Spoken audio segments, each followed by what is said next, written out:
My name is Alex as a virtue, and I decided to make a hat.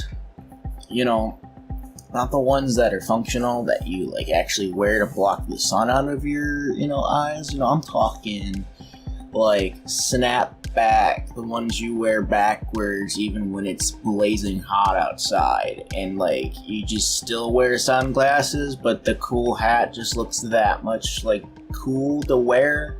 You know what I'm saying?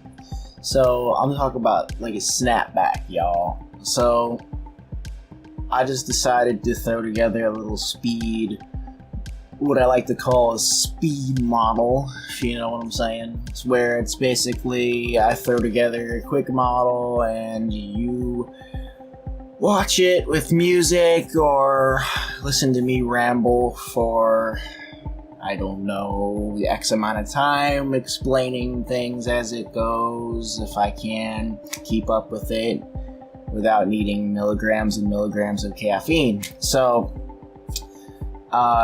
a little getting more into it here, you can see I've modeled like the basic kind of more classical. This is like more of like some kind of hat that you put on top of like a Lego guy, talking about like it's just perfect, we don't really want to go for that. So what I'm trying to do now is trying to fix the proportions, just the overall, like the way the hat looks right now is too inorganic. So I'm going through it and I'm just like trying to use the subdivision surface modifier to kind of just like use it to my advantage, because I find that the subdivision with a cube is like the bread and butter of Blender. Like even the sphere itself, I could have started with a sphere,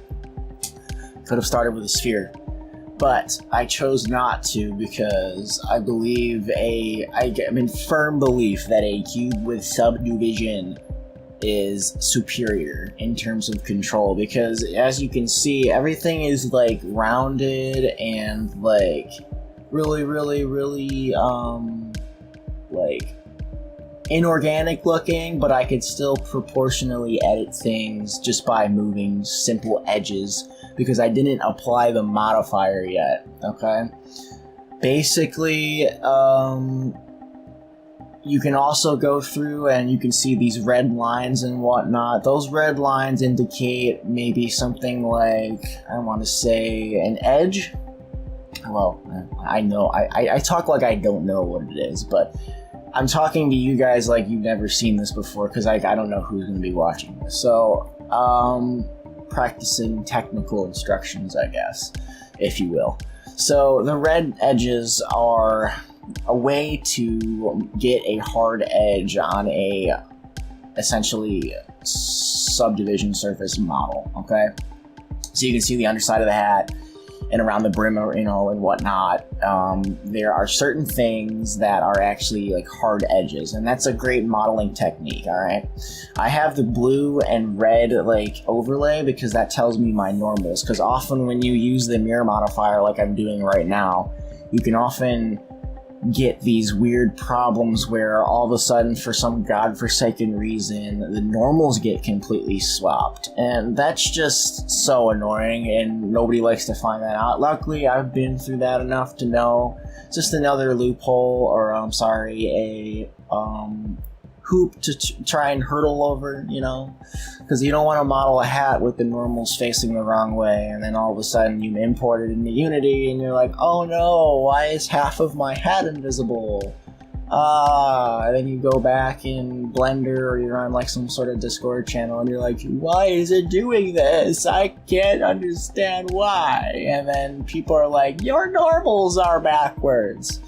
And then, like, not knowing what modeling is or anything, like, you'd be sitting there saying something like, what's a normal? And then, basically, I'm going to be explaining it to you the same way they would. Essentially, a normal is the outside of a model, if you will.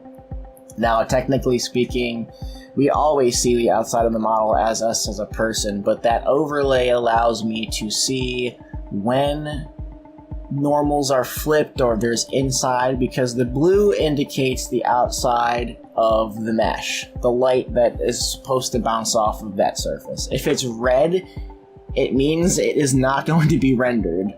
Some games and engines have backface calling on or off. I believe backface calling is on for Unity, so that's what causes the normals to like go invisible, because that side of it is not rendered. Now, I could have saved polygons, the amount of faces on the model, by not modeling the inside of the hat, but I don't really think it's that much of a big deal. I'm going through it right now with the wireframe on, trying to smooth out certain things. There's a certain point when you're modeling that you have to just be like, okay, I cannot use the subdivision modifiers or the modifiers as a crutch anymore. And there's a certain point where you have to apply those modifiers when you're going to enter sculpt mode. So I have now entered the sculpt mode of this project, is what I'm trying to say. Basically, there are some times where you can cheat and still keep the modifiers applied. I've been guilty of that, and there are ways you can actually do it and still be okay. You just have to be careful and kind of know your way around Blender.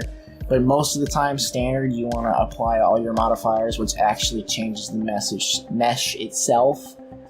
And then you want to actually go in and do, I think it's Control A and apply all transforms, because that's what's going to help you allow yourself to mirror the sculpt and whatnot, so everything you do on the one side is actually matching. So that's about it. I mean, the rest of this video is just me trying to monkey around with a camera for 5 minutes, trying to get the render photos for the final project, but I will edit in the final images at the end so you can kind of see.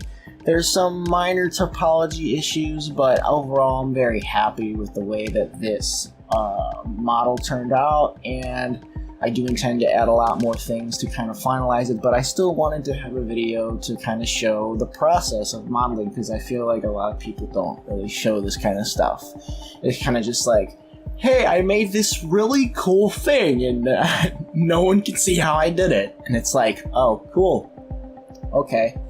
Me personally, I'm more concerned about the workflow and process of things. I like that because it's efficient, and when you learn how to make more workflows more efficient, it speeds up production and productivity. So, yeah. Thank you so much for hanging out with me, and I will catch you in the next video. See you on the flip.